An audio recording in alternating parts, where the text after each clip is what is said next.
এরে আল্লাহর বান্দা, মা একটা সন্তান নিয়ে কতই যে কষ্ট করেন, স্বামীকে বুঝাইলেও জীবনভর বুঝবে না রে বাবা।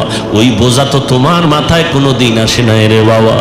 আম্মা জান ঘুমাইতে গেছেন, হঠাৎ বেদনা শুরু, ঘুম নাই, সারাটা রাত কান্নায় চলে গেল। খানার প্লেট নিয়ে বসছেন, খেতে পারে নাই, ব্যথা শুরু হয়ে গেছে। সারা দিন আম্মাজান কান্না করে কাটাইলেন। ও আল্লাহর বান্দা, আম্মাজানের কণ্ঠ বাহিরের কেউ শুনে না কখনো, কিন্তু প্রসব বেদনা যখন শুরু হয়ে গেল, আম্মাজানের চিৎকারের আওয়াজ, আশেপাশের মানুষ, বাড়িওয়ালারা ঘুমাইতে পারে না। মহিলা ঘরের মধ্যে কখনো কণ্ঠের আওয়াজ শুনি নাই, কিন্তু এখন চিল্লায় কেন রাত্র 12টার ভোরে? খবর নিয়ে দেখে বাচ্চার প্রসব বেদনা শুরু হয়ে গেছে। আম্মাজানের মনটা এতই যে দুর্বল, মনে হয় যেন মরিয়াই যাবে, এত চিৎকারের আওয়াজ। আমার দাদি, আমার নানি পাশে বসে আম্মাকে বুঝাইছে, থামাইতে পারে না।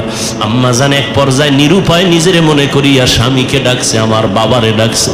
আব্বাজানকে গোপনে ডাইকা আমার দাদি নানিরে কয়, চলে যাও, আমার স্বামীকে একটু কাছে আনো। আমার স্বামীকে কাছে আনলেন।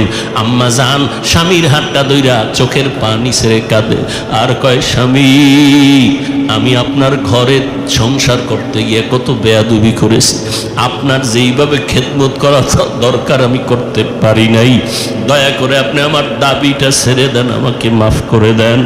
আব্বাজান বলে, বিবি তুমি এমন কেন করো?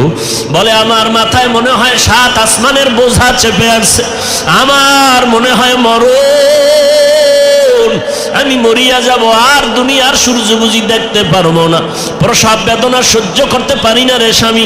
বাবা সান্ত্বনা দিয়া কয়, ধৈর্য ধারণ করো, আমি আল্লাহর কাছে দোয়া করতেছি।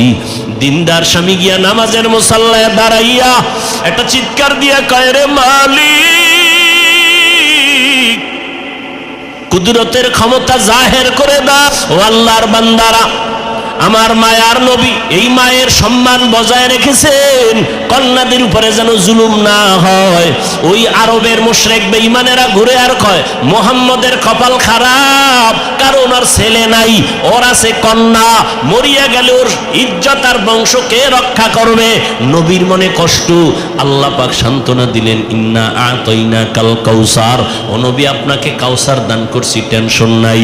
নবী খুশি হইয়া জাতির সামনে চিল্লায় বলতেছেন, ও দুনিয়াওয়ালারা, আমি কেমন আল্লাহর প্রিয় বান্দা জানোনি, অথচ আমার একটা ছেলেও নাই, আমি 4 কন্যার বাবা। তোমরা কন্যাদের উপরে জুলুম করবা না, এ নিমক হারাম, ও কুলাঙ্গার। ছেলে হইলে খুশি, মেয়ে হইলে কষ্ট পাও, কি লাভ? 10টা ছেলে যদি হয় আর বাবার ইজ্জত নষ্ট করে, এই ছেলের কোনো দরকারই নাই। একটা মেয়ে যদি পাও, আল্লাহর শুকর আদায় করিও, 10টা সন্তানের উপকার একটা মেয়ের দ্বারা আল্লাহ ব্যবস্থা করে দিবেন। মেয়েরা বাবার জন্য যেই পাগল, হাজারো সন্তান বাবার জন্য ওই পাগল না, ওই মায়া অন্তরে রাখে না। যার কন্যা আছে সে ছাড়া বোঝানো যাবে না। মেয়েরা বাবার জন্য যে কত আসে, বাবা যদি একটু অসুস্থ হয়ে যায়, ছেলেরা বিরক্ত হয়, এত অসুস্থ হসপিটালে কে নিবে? কিন্তু মেয়ে যখন শুনে, খানা বন্ধ করে দেয়, পাগলের মতো দৌড়ায়। বাবার অসুস্থ খবর পাইয়া বলে, আমি আর ঘরে থাকবো না। বাবায় কই? বলে হসপিটালে। কয়, দৌড়াও। ওই মেয়েটা বাবার কাছে যায়, বাবা এত কষ্ট পাইও না, কাঁদিও না।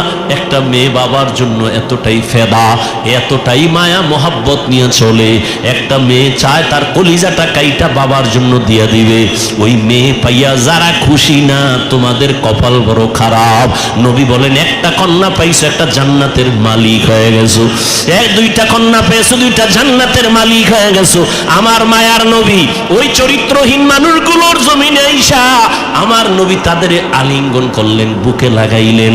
তোমার আমার মতো সি কইয়া বেনামাজিরে তাড়ায়া দেন নাই আল্লাহর নবী। ওরা গালি দেয়, নবী আরো কাছে যায়। ওরা লাত্তি দেওয়ার চেষ্টা করে, নবী আরো কাছে যায়। ওরা গালি দেয়, ওরা বদনাম করে, নবী প্রশংসা করে। ওরা জবান বন্ধ রাখে, বেজার হয়, নবী বারবার হাসি দেয়, আসো। নবী এমন ভাবে তাদের মোহাব্বতের বন্ধনে আবদ্ধ করলেন, মাত্র 13 বছরের ব্যবধানে মক্কার মানুষগুলো এত দামি হয়ে গেল। নবী একটা বেতের বাড়িও দেন নাই, একটা গালিও দেন নাই। নবী চোখ গরম করে কারো দিকে তাকান নাই। নবী গালি শুনছেন কিন্তু জবাব দেন নাই। মাত্র 13 বছরের ব্যবধানে এই মক্কার চরিত্রহীন মানুষগুলো এত দামি হয়ে গেল। আল্লাহ জিব্রাইল আমিন রে পাঠায় বলে, যাও লিস্টি দিয়া দিলাম, লিস্টির মধ্যে নাম আছে, নবীকে বলো ঘোষণা দিয়া দেয় এই লিস্টিতে যাদের নাম আছে সবাই বিনা হিসাবে জান্নাতি। রহমতের নবী অল্প টাইমের ভিতরে মক্কার মানুষগুলোকে জান্নাতি মানুষে পরিণত করে ফেললেন। সুন্দর আখলাক আর ব্যবহার। একদিকে নবী দাওয়াত দেন, অন্যদিকে নবী আল্লাহর কাছে সারা রাত দোয়া করেন, আল্লাহ ওই মানুষটা বুঝে না, হেদায়েতের দরজা খুলে দাও, ওই মানুষগুলোকে দিনের পথে আনো। তায়েফের ময়দানে আমার নবীর আদর্শের দিকে তাকাও।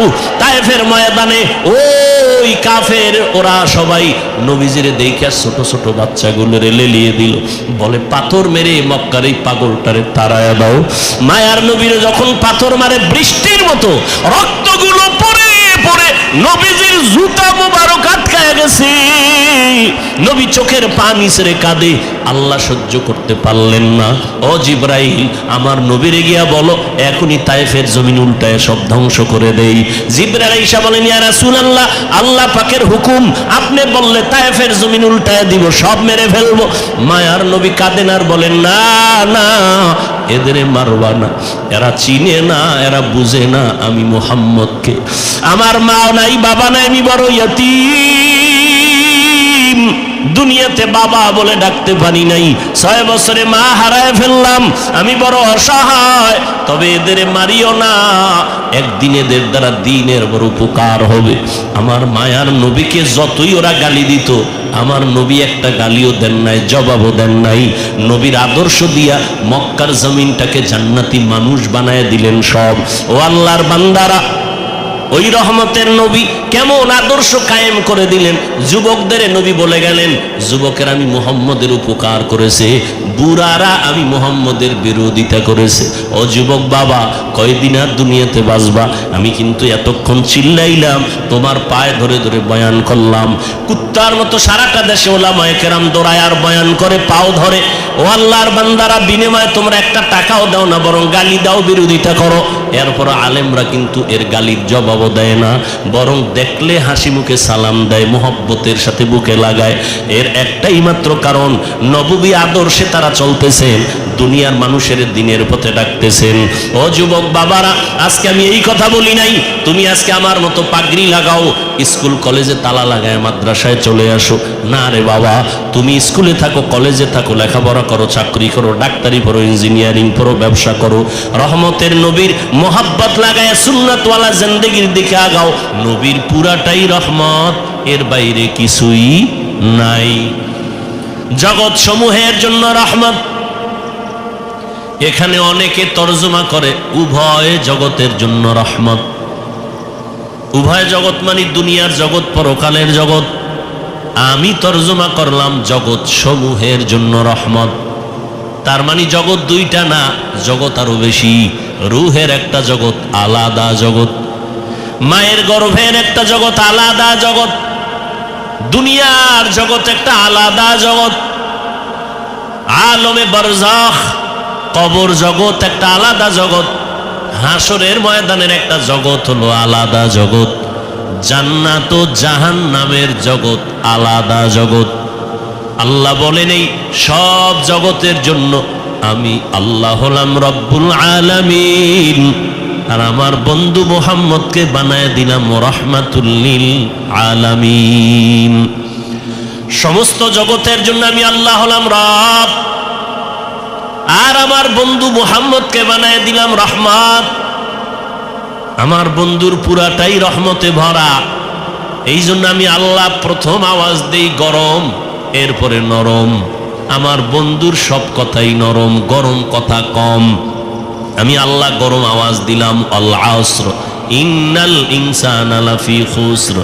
সব মানুষগুলো জাহান্নামে যাবে, সব মানুষ জাহান্নামী, একজনও বাদ নাই।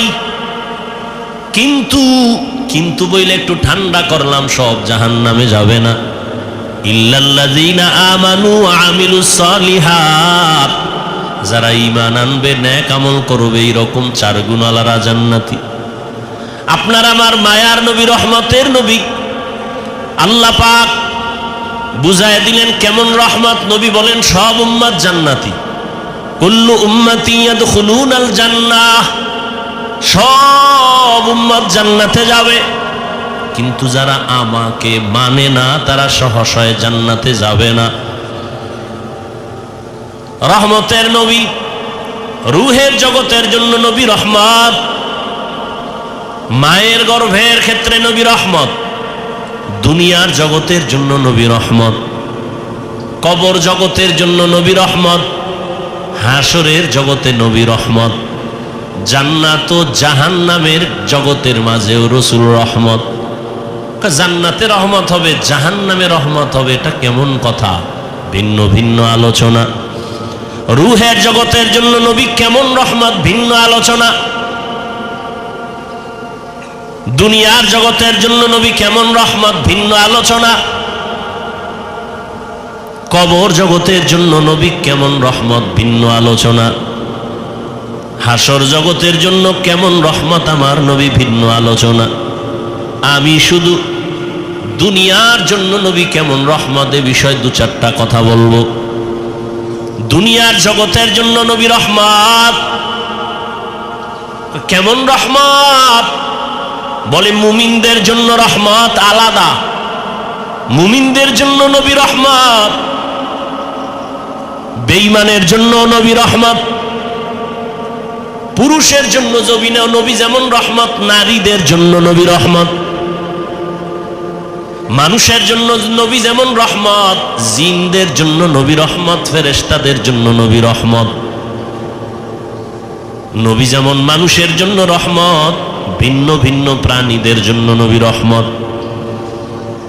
মরা গাছের জন্য নবী রহমত,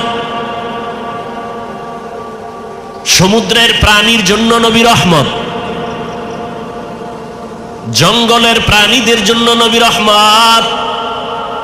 কেমনে কেমনে কেমনে কেমনে প্রত্যেকটার পেছনে একটা ঘটনা আছে, এগুলোর কাহিনী আছে, আলোচনা আছে। রহমতের নবী এমন এক সময় আল্লাহ দুনিয়ার জমিনে পাঠাইলেন, যেই সময় পুরা দুনিয়াটা একটা এলোমেলো অবস্থা, মানুষের মধ্যে কোনো শান্তি নাই, আদব নাই, শিষ্টাচার নাই, মানবতা নাই। এর মধ্যে সব থেকে বেশি খারাপ হলো মক্কার মানুষ। মক্কার মানুষ এতটাই খারাপ, যেই খারাপ মানুষ আর দুনিয়ার কোথাও ছিল না। চরিত্রহীন, এত খারাপ। আল্লাহর ঘর বাইতুল্লাহ, নারী আর পুরুষেরা উলঙ্গ হয়ে তাওয়াফ করে। মক্কার মানুষ এতটাই খারাপ, নারীদের তারা সমাজে পছন্দ করে না, কন্যাদের পছন্দ করে না। বাবা হইয়া তারা আপন মেয়েকে জ্যান্ত পাথর চাপা দিয়া মেরে ফেলে, এতটাই খারাপ। টেকনাফের জমিনে মদের আড্ডা চলে, কোথাও ইয়াবার আড্ডা চলে। আমাদের মুফতি সাহেব হুজুর আলেমদের নিয়ে বসলেন, কেমনে যাত্রা গান চলবে, ফিরানো যায়, কেমনে নারীদের নিয়ে গান বাজনা উলঙ্গ নাটক চলবে, বন্ধ করা যায়। আমরা হুজুরেরা সব একত্রিত হয়ে সম্ভব না। আদা মুসলমানের একটু ডাক দাও। পুরাতনা আদা মুসলমান কোন এলাকার? কয় ওই এলাকার যারা আদা মুসলমান, নামাজ পড়ে আবার মিশা কথাও কয়, নামাজ পড়ে আবার সুদও খায়, এমন নামাজি আছে না নাই? এদের ডাক দাও। 2-4-5 জন গণ্যমান্য আদা নামাজিরে ডাকলো। ডাকার পরে কয় ভাই, তোমগে এলাকার ভিতরে মদের আড্ডা চলে, কি করা যায়? কয় হুজুর আপনি যাইয়েন না, আমরা গিয়ে দেখি কি অবস্থা। মোটামুটি আমরা একটা ধারণা নিয়ে আসি, ফাইনাল আপনার পরিবেশ যদি থাকে আমরা আপনাকে নিবে, আর আগে নেওয়া যাবে না। হুজুর যদি ডাইরেক্ট এসে যায় নারীদের আড্ডায়, নারীদের নাচ গানের প্যান্ডেলে, মানুষ বলবে এত বড় হুজুর কেমনে আসলো, লজ্জা কি নাই? ঠিক নেই? কেমনে আসলো এই বেহায়া নারীদের আড্ডাখানায়? কিন্তু আমার আল্লাহ পাকের নিজাম, সারা দুনিয়ার মানুষগুলো মুরব্বি হারা, মানবতা নাই, ব্যবহার ভালো নাই, চরিত্র ভালো নাই। মক্কার মানুষ আরো খারাপ। কোন ভালো হুজুর, ভালো আলেম খারাপ জায়গায় প্রথমে যায় না, মানুষ খারাপ বলে, বলে না? বলে না? আমার আল্লাহ, আমার নবী কেমন পবিত্র, কোনো তুলনা নাই। কিন্তু তারে আল্লাহ এমন জায়গায় পাঠাইলেন যেই জায়গার মানুষ পুরা দুনিয়ার মধ্যে চূড়ান্ত খারাপ। দেখছেন নি কারবার? দুনিয়ার মধ্যে চূড়ান্ত খারাপ যেই মানুষগুলো, সেখানে আপনার আমার পবিত্র নবীকে পাঠাইলেন। এমন এক সময় রহমতের নবীকে আল্লাহ পাঠাইছেন। সারা দুনিয়ার মানুষ এত খারাপ হলো কেন? এখান থেকেও একটা পয়েন্ট আমরা বুঝে নিতে পারি। সারা দুনিয়ার মানুষ সব খারাপ কেমনে? আর বাইতুল্লাহ যেই ঘর, দামি ঘর, দেখলেই কলিজা ঠান্ডা, দেখলেই সওয়াব, এই জায়গার মানুষ অন্য মানুষের তুলনায় একটু কম খারাপ থাকবে, এরা আরো বেশি খারাপ। কারণ কি? এর একমাত্র কারণ হলো এদের কাছে কোনো মুরব্বি নাই। উম্মতের মুরব্বি নবী ঈসা নবী নাই। আমগো নবী আসবেন, মাঝখানে অনেক সময় চলে গেল, মুরব্বি নাই। আবার যারা মুরব্বির চেয়ারে ছিলেন, ক্রমান্বয়ে তারা দুনিয়ার লোভে পড়ে হক আর বাতিলটাকে খলত মলত করে ফেললো, ওলট পলট করে ফেললো। দুনিয়ার লোভ তাদেরকে হকের রাস্তা থেকে পিছনে নিয়ে গেল।